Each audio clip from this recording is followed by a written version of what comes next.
All right, so I'm going to start. Good afternoon, everybody. So yes, so for today, I will be talking about mitochondrial bioenergetics as it relates to chemo-resistance and metastasis. So obviously for this group, I do not have to elaborate why those processes are important.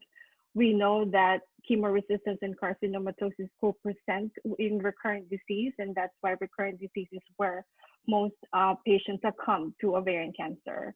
And I think you share with me the general objective of trying to understand these processes, because with that, we can identify clinically actionable events that will help us develop better therapeutic modalities. So those are the processes that I would be talking about today. The first part of my talk would be about chemo-resistance, and the second part would be about metastatic potential, but both of them in the context of mitochondrial bioenergetics as well as tumor heterogeneity. So going with the chemo-resistant part first, something that we all have observed is the heterogeneous phenotype of ovarian cancer cells, as well as the differential chemo response, especially in those cells that we recently isolated in ascites or ovarian tissue. So in the lab, we have established at least 8 cell lines that we know or have established their chemo response. So I show here 8 cell lines in terms of their 72-hour cell viability response with increasing doses of Paclitaxel. What you can see here is a clear distinction of those that are chemosensitive, wherein you achieve IC50, and those that are chemoresistant. When you take these chemoresistant cells and you apply platinum, gemcitabine, topotecan, we know that they are pan-resistant. And another thing that we know is that these cells that are pan-resistant are positive for CD44, positive for CK18, but negative for TWIST1, whereas the chemosensitive cells are CD44 negative, CK18 negative, and TWIST positive. So you would recognize these markers. CD44 is a marker of stemness, CK18 is a marker of epithelial, and TWIST1 is a marker of mesenchymal. So with these markers, in addition to the numerous functional assays that we have done in the past years, what we know is that CD44 positive cells, comparing them to the CD44 negative cells, are more chemoresistant, they have higher stemness potential, and they are of an epithelial phenotype. So we have focused majority of our efforts in trying to identify novel cytotoxic compounds that would induce cell death in the CD44 positive pan-resistant cells.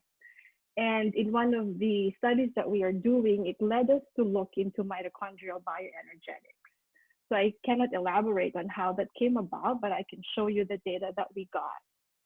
So mitochondrial bioenergetics, we know from our basic biochemistry that the electron transport chain, which resides in the inner mitochondrial membrane, is composed of 5 complexes. You have complex 1, 2, 3, 4, and the 5th complex is the ATP synthase. So the complex intakes reducing equivalents from the mitochondrial matrix, generating the proton motive force, and that is used to generate ATP. So the first set of data that we observed that led us through this path is the demonstration that if you compare different cell lines that are enriched for CD44 and those that are negative for CD44, you can see that 44 positive cells have lower levels of, I cannot see my screen here, of complex 1, low levels of complex 4, and to a lesser extent, lower levels of COX-2. What is interesting is that the 44 positive cells actually have a lot more mitochondria. So what you can see here is the quantification of total cellular mitochondria using the MitoTracker green fluorescence dye. And so that observation of 44 positive chemo-resistant cells having more mitochondria, but less components of the electron transport chain, made us question the efficiency of the electron transport chain in the 44 positive cells. And so to determine how efficient the electron transport chain in the 44 positives are, we treated the cells with succinate. So succinate is a reducing equivalent that enters the electron transport chain on complex 2. And the thought is if you give this as treatment, you would increase cellular ATP production. So we treated 44 positive cells with succinate, and what you can see here is a percent ATP from control, where in control, no treatment cells have 100%. And what you can see is instead of inducing ATP production, succinate treatment actually significantly decreased total cellular ATP in 44 positive cells. So when we did this in 44 negative cells, what you can see is this transient increase in total ATP, which is in stark contrast with the response that we saw with the 44 positive cells. So with that, we then ask if that means that the 44 positive cells are glycolytic. They seem like they do not use oxidative phosphorylation to generate ATP. So what we know about glycolysis is as it relates to the Warburg effect in cancer cells. So according to the Warburg effect, cancer cells would take glucose and would metabolize it via this pathway to generate 2 ATP and lactic acid instead of shuttling it through the mitochondria to generate 36 ATP, which is obviously, you can see that economically it's not very efficient. So with the data that we have, we were thinking that maybe the chemo-resistant 44 positive cells, it's not so much of a preference, but maybe they really do not have a choice. And so if that is true, we were thinking that maybe this would be an Achilles heel that we can target because these cells are very pan-resistant. So the first thing that we did was try to measure the secreted lactic acid. And here you can see that indeed the chemo-resistant 44 positive cells secrete more lactic acid compared to the chemosensitive 44 negative.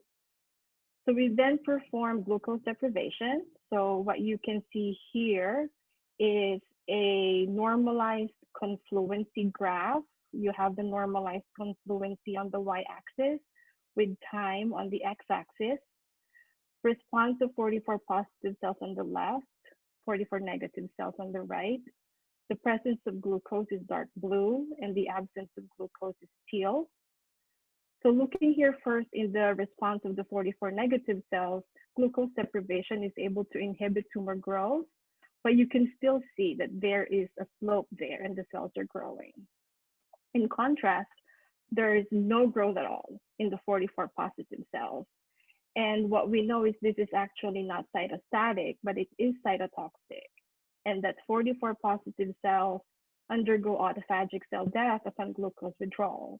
And you can see that wherein we compared in the presence of glucose for 2 time points, and in the absence of glucose for 2 time points, we see an upregulation of the autophagic marker LC3B2 at 24 hours post glucose deprivation.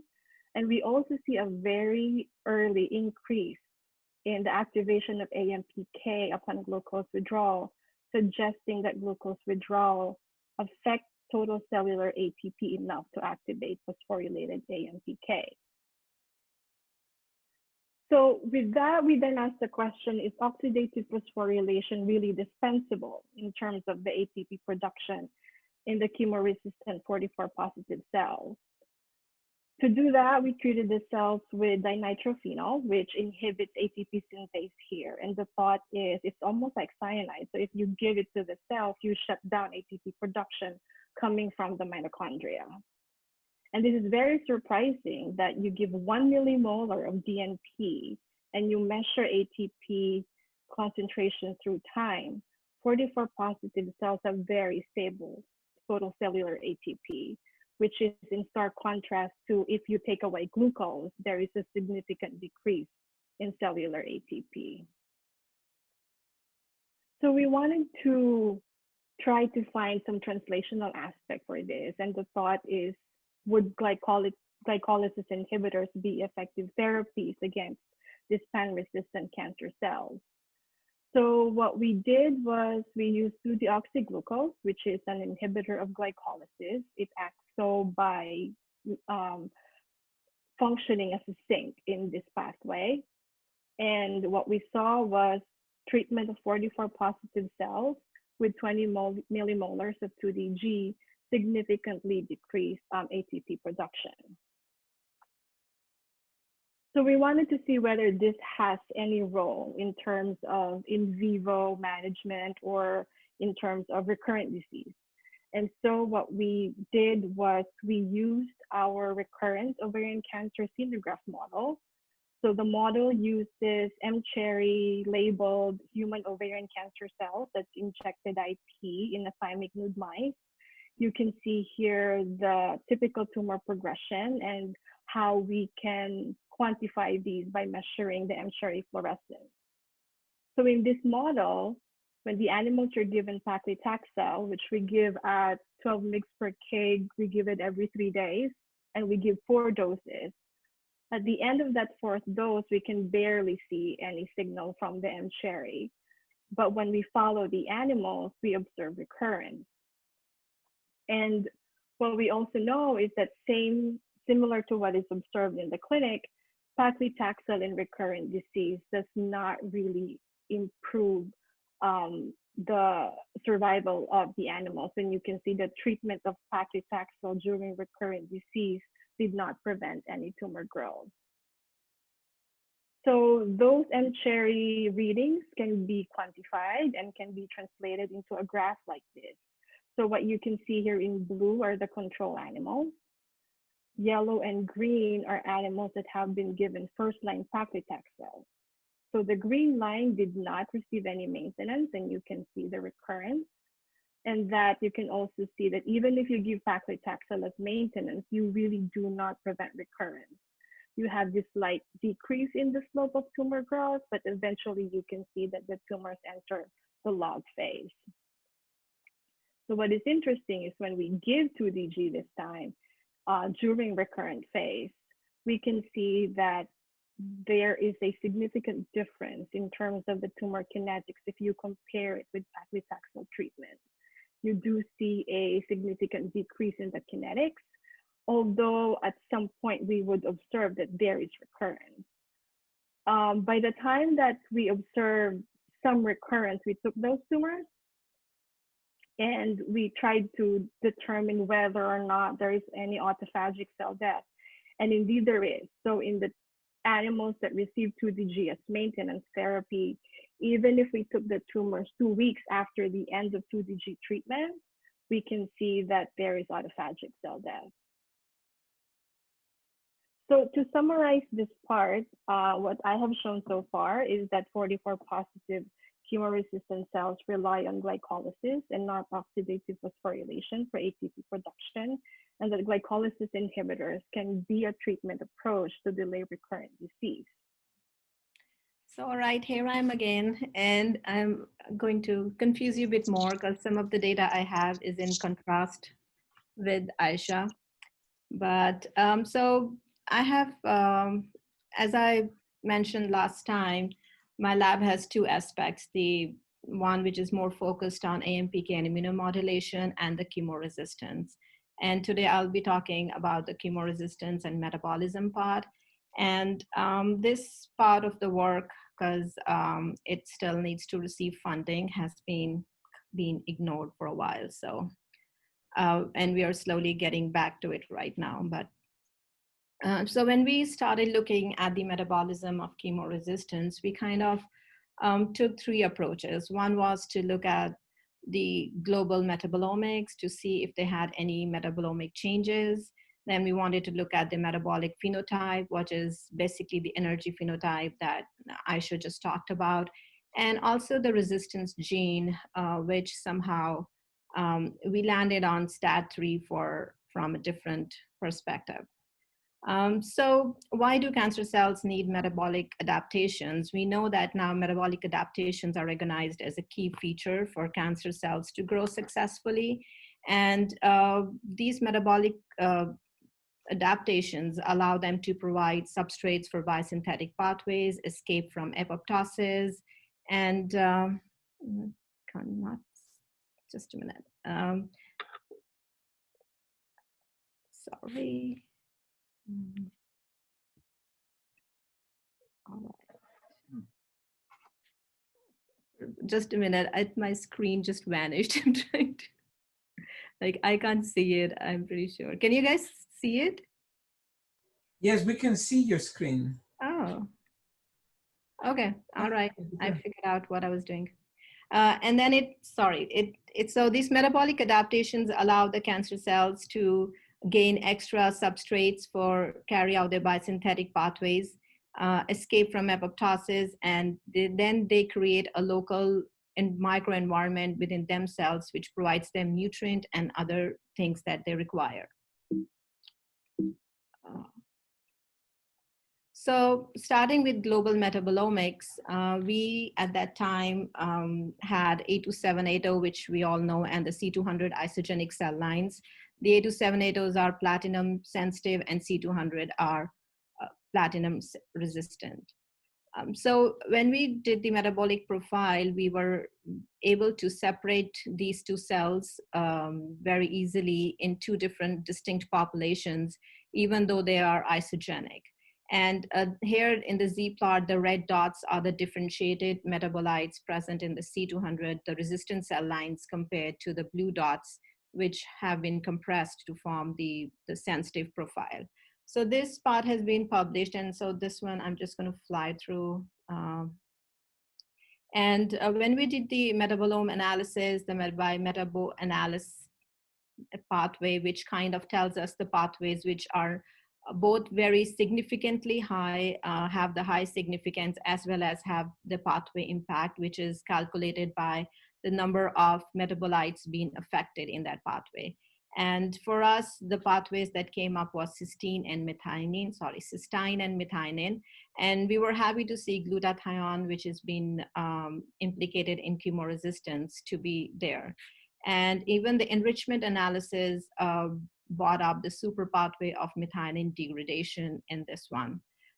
So this methionine pathway is, or methionine metabolism is a huge pathway, as you can see here. And it is part of the one carbon metabolism, which is Dr. Matherly's pathway.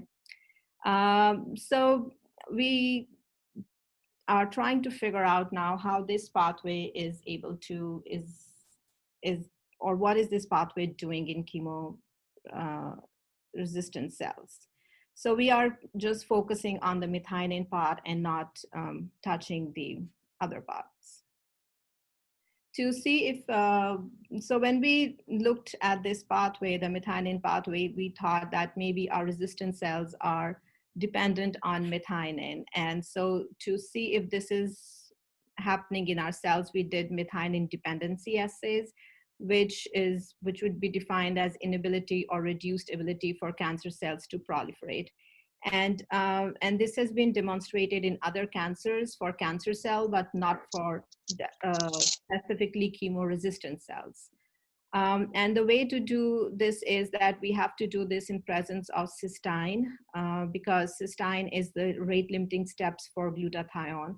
So, and it also goes back and feeds to the one carbon metabolism. So if you have to study really the dependency of methionine, then you have to bring cysteine in the picture. So in the sensitive A2780 cells, we found that whether we removed cysteine or whether we removed methionine, the cells did not proliferate. But when we gave them cysteine back, they were able to, methionine back, they were able to proliferate. Whereas in the resistant cells, we did not find this kind of dependency. Yes, there was almost a 40% decrease in the proliferation, but these cells did not really start dying, whether we removed methionine or whether we removed the cysteine. And even on supplementation of methionine back, it did come back. They were proliferating the same as sensitive. So it kind of meant to us that maybe there is something else going on. Is the methionine pathway feeding to some other parts? So I know this is a busy slide, and this is what we were trying to find out, where we can find something targetable in this pathway. So we looked at the various enzymes that were involved, and we did A2780, C200, and PO1, PO4, which is another isogenic set of sensitive versus resistant cancer cells, and we did not find much change for the enzymes that are involved in the salvage pathway or the main enzyme from which methionine feeds into the 1-carbon cycle. We did find changes in the glutathione, which was expected being resistant cells, but we found good changes in the urea cycle and what is known as the polyamine biosynthesis. And in urea cycle, we know that ornithine decarboxylase inhibitors are already used in some of the cancers. And then what was interesting to us was also the intersection of methionine pathway with the energy pathway, that glucose also feeds in through serine into the methionine pathway. And it also, the pyruvate levels were very high in these cells. So this project is kind of like on a back burner for us, but the direction we wanted to take with this was to maybe look at a biomarker identification. Could we look at our key metabolites and validate them in patient-sensitive and resistant patient samples, or try to do an expression profile of the key enzymes in the pathway, and development of an in vivo model where we feed them methionine deficient diet and see if that makes a difference in the resistance of the tumor.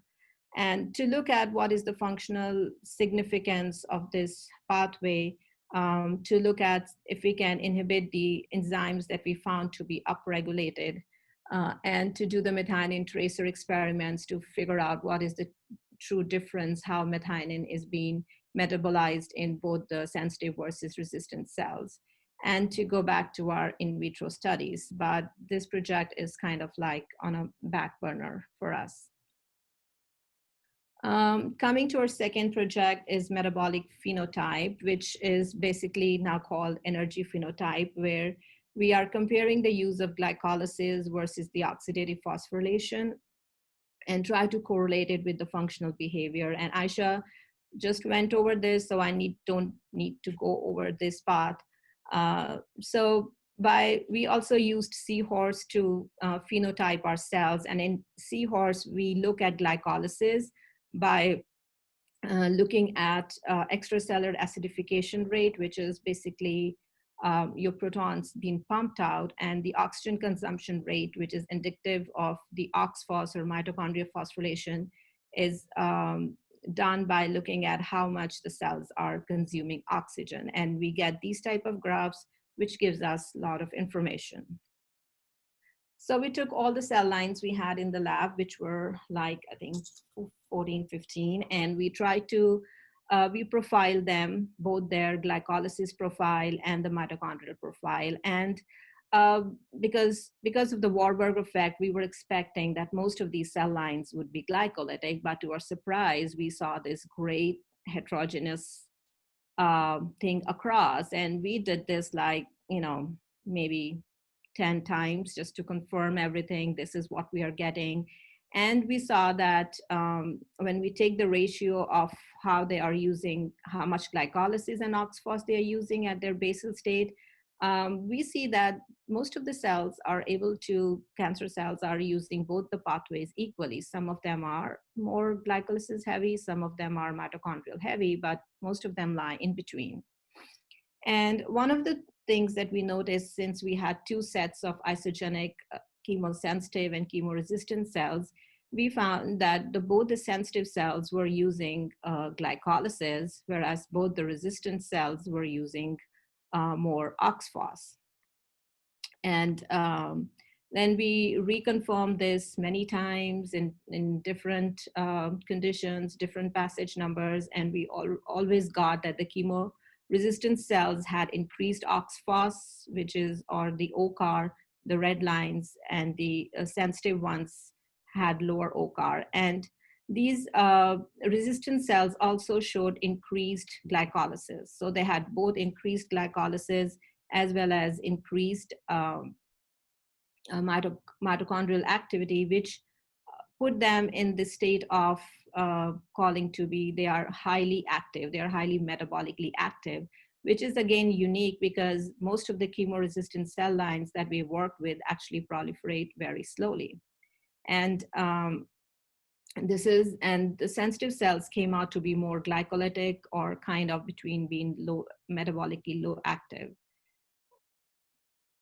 So then we further validated this phenotype. We did expression profile of all the key glycolysis, OXPHOS enzymes, and we looked at the mitochondria number, and we found that the chemo-resistant cells had increased mitochondria number and activity. They produced higher oxygen species, and they had increased fatty acid oxidation. They had more fusion fission gene expression. So then we also confirmed the dependency of the chemosensitive cells, the same glucose dependency experiment that Aisha showed. And we actually found that the chemosensitive cells were able to die in absence of glycolysis. So this told us that maybe these chemo-resistant cells are more resilient to metabolic stress and they display metabolic flexibility. In order to do that, we did seahorse, but instead of adding the traditional stressors, we just put the cells in there, and then we injected first 2-deoxyglucose to inhibit glycolysis. So you can see the glycolysis going down both in A2780 ECAR, but to survive, the cells need ATP. So we can see that the resistant cells are able to start using OCAR or their OXPHOS and are able to maintain their energy levels, whereas these sensitive cells are unable to pick up and start doing OCAR. Whereas when we inhibited OXPHOS by using oligomycin, we can see both A2780, C200, their OXPHOS graph is going down. But even when we inhibit that, the resistant C200 cell line is able to pump up and start using glycolysis much higher than the sensitive cells. And then the question was that, can chemotherapy actually induce this kind of metabolic switch? So we took cisplatin because these cell lines were all platinum resistance, and we used the doses where we did not see cell death. And at a time course, we could see that in cells treated with cisplatin, the sensitive cells, they started showing increased glycolysis, which is ECAR, as well as increased OCAR. And the metabolic phenotype also shifted from glycolysis to this highly energetic state. Sorry, I forgot I had these. So we think that the induction of metabolic adaptation could be one of the mechanisms of at least acquired resistance.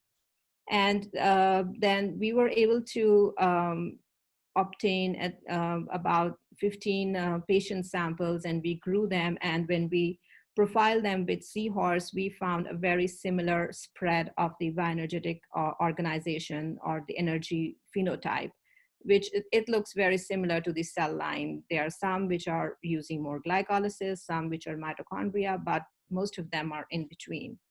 And then we selected some of the cell lines which were showing increased glycolysis or were metabolically low, and the cell lines which exhibited higher metabolic phenotype or more energetic phenotype. And we could show that the ones that were glycolytic or were having a low energetic, they were sensitive to cisplatin treatments, whereas the ones with these three, which had increased energy phenotype or they were more energetic, were resistant. So, okay, I just said that. So our summary or our take-home message from this was that the resistance development is associated with metabolic reprogramming and adaptation, and thus the energy phenotype may convey to us the status of the cellular fitness or the survival ability of an ovarian cancer cell. And after this publication, we haven't much done because we've been, again, trying to collect more chemo-resistant and sensitive patient samples where we can use this more as a predictive model and see if we can make it work there. So our third part, where we are talking about the genetic thing, we were actually working on STAT3 on a totally different biochemical nitrosylation process. And during that, we made these STAT3 overexpressing clones. And we know that STAT3 promotes proliferation and chemoresistance, and our clones were behaving the same way: increased proliferation, increased chemoresistance. But when we profiled these cells by seahorse for their metabolic phenotype, we found that the STAT3 overexpressing clones were very energetic. They showed high OCR, high ECR, which is very similar to what we found in our chemo-resistant cells. So when we looked more closely at the STAT3, which at that time I had no idea that there is something that STAT3 actually translocates to mitochondria. And according to the current literature, which is few, but it shows that the tyrosine phosphorylation of STAT3 actually localizes it to nucleus, and its serine phosphorylation makes the STAT3 go to mitochondria. And how STAT3 is transported to the mitochondria is not well known. The only thing that has come up is the heat shock protein and another mitochondrial protein that is, they say it carries the STAT3 to the mitochondria, but it's not well established yet. And it has been proposed that the phosphostat or the phosphoserine STAT3 is very important for mitochondrial function and for maintaining the mitochondrial integrity. So then we went back to our clones and we did the cellular fractionation into mitochondria, nucleus, cytosol, and we found that our clones were expressing a lot of STAT3 in mitochondria compared to the pcDNA and the parental cell line. And even without any induction, these clones were expressing a very high level of phosphorylated serine STAT3 compared to the tyrosine STAT3. And to further validate that, we did IL-6, which is an inducer of STAT3, and we saw the same thing, that in our clones, for some reason, the STAT3 was largely present in mitochondria and was showing increased form of phosphoserine compared to phosphotyrosine. So if mitostat3 is conferring this highly metabolic active state, which would be mainly due to the increased mitochondrial oxidation. And this increased mitochondrial oxidation could be due to increase in the mitochondrial number or the function. So to see this, we first look at the mitochondrial number, and we did the mitochondrial DNA content, and we found that it was unchanged. We did the mito tracker for the numbers, and we did not see any change in the mitochondria number, indicating that the mitochondrial number was not increased in these clones. So then we next looked at function, and we did this by doing the mitochondrial potential using the JC1 stain. We found increased mitochondrial potential, increased reactive oxygen species, and increased production of ATP, which we validated by using oligomycin as an inhibitor of mitochondria. And when we used oligomycin in these clones, we see this decrease in ATP, whereas in the parental and the pcDNA, there is very slight decrease in the total ATP being produced.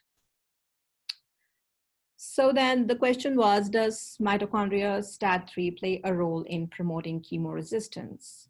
Because we had seen previously that our sensitive and resistant cells were highly energetic, and is this because of Mito STAT3?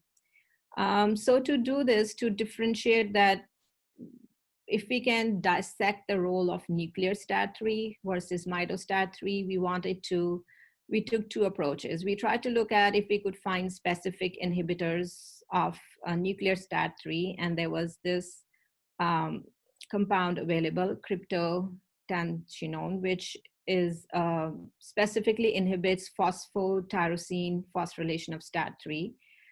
There is compound called phosphovalproic acid, which inhibits, or which is shown to inhibit specifically the serine phosphorylation, but we could not get hold of it because it's not sold, and we were trying to collaborate with the person who has it, but we haven't been successful in getting this compound yet.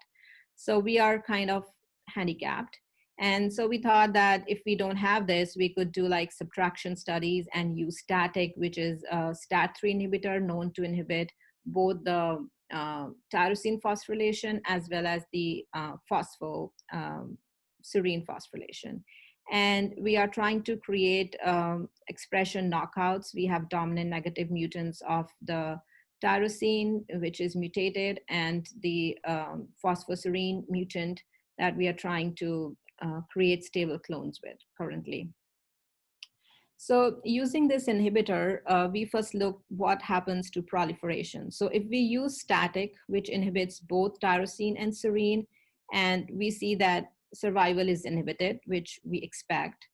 And then when we inhibit only by using the compound CTS, when we inhibit only tyrosine phosphorylation, we see decrease in survival, which indicates that yes, the nuclear STAT3 or the tyrosine phosphorylation is required for survival.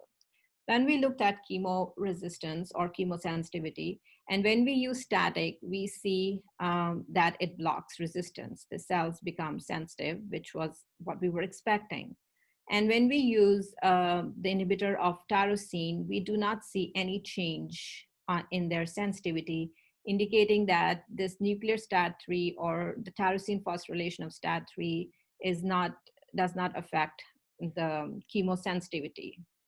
And because we had linked our resistance to the metabolic phenotype, we then did the similar studies and looked at the seahorse to look at their OCAR and ECAR.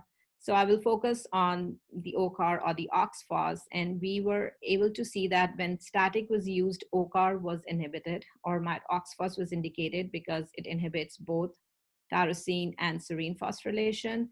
But when we inhibit only the tyrosine phosphorylation, we do not see any effect on OCAR, but we do see a slight effect on the glycolysis or the ECAR, which indicated to us that the nuclear STAT3 may not play a role in mitochondrial respiration and chemoresistance. While we were trying to build the stable clones, we did some experiments with dominant negative transient expression. And surprisingly, we got good results with the transient downregulation. So the black line is our STAT3 overexpressing clone. And when we inhibit, but we got slightly different results. When we inhibited, downregulated either the serine or the tyrosine, we could see inhibition of proliferation in both of them, which we did not see when we used the pharmacological inhibitor. So this is the snapshot of the cell survival, that both inhibiting or downregulating both the phosphorylations, they resulted in decreased proliferation, although the tyrosine one did have a bit more effect than the serine. Then when we looked at chemoresistance, the green line is the downregulation of tyrosine or the nuclear STAT3, and the red line is the serine or the mitochondrial STAT3 downregulation, which comes down to the A2780, which is their parental cell line. And we also did seahorse, and we can see that when serine or the mito is downregulated, the mitochondrial oxidation or OCAR is low, whereas glycolysis was not really affected in this case. When we downregulate the tyrosine, we see the same thing, that OCAR is not affected, but the glycolysis was slightly down, which again showed that when we inhibit the serine phosphorylation or downregulated, we can bring the STAT3 clone from being highly metabolically active or energetic down to a quiescent stage. So this is currently our working model, that STAT3 can go to the nucleus, can go to the mitochondria. The nuclear gene expression profile induced by nuclear STAT3 is what promotes a cancer cell's proliferation and metastasis, whereas the Mito STAT3, by modulating the mitochondrial metabolism and function, contributes more to platinum resistance, because our cells were mainly platinum resistance. We did not look into Taxol thing. So the current, we have just done C13 flux studies with both glucose and glutamine, and we still have to look at the data to see if there is increased Mito STAT3, does what changes in the energy pathways. We are trying to make stable clones of the phosphoclones, but we are having a hard time keeping the serine downregulated clones alive. We have to go in vivo with these models and still trying to get hold of the inhibitor of the phosphoserine specifically. And of course, if we can get some patient samples who are chemosensitive resistant, and we can show that, I'll have to show that. And we have to, and to show that, that if in the chemo-resistant patients, is there more mitochondrial STAT3 present? And so, as I mentioned, we are looking for inhibitor, specific inhibitor. I don't know if it's easy to make phosphovalproic acid, because valproic acid is freely available. If anybody has any other non-toxic inhibitors of mitochondria that can be used therapeutically, and patient samples, and we would like to expand our, at least the STAT3 part of the study, to more sensitive and resistant matched cell lines. And the big question is, can we converge all three? Because the glucose pathway feeds into the methionine pathway, and Mito STAT3 regulates the energy phenotype. So is there like a common link between the three? That's the big question. So that's all I have.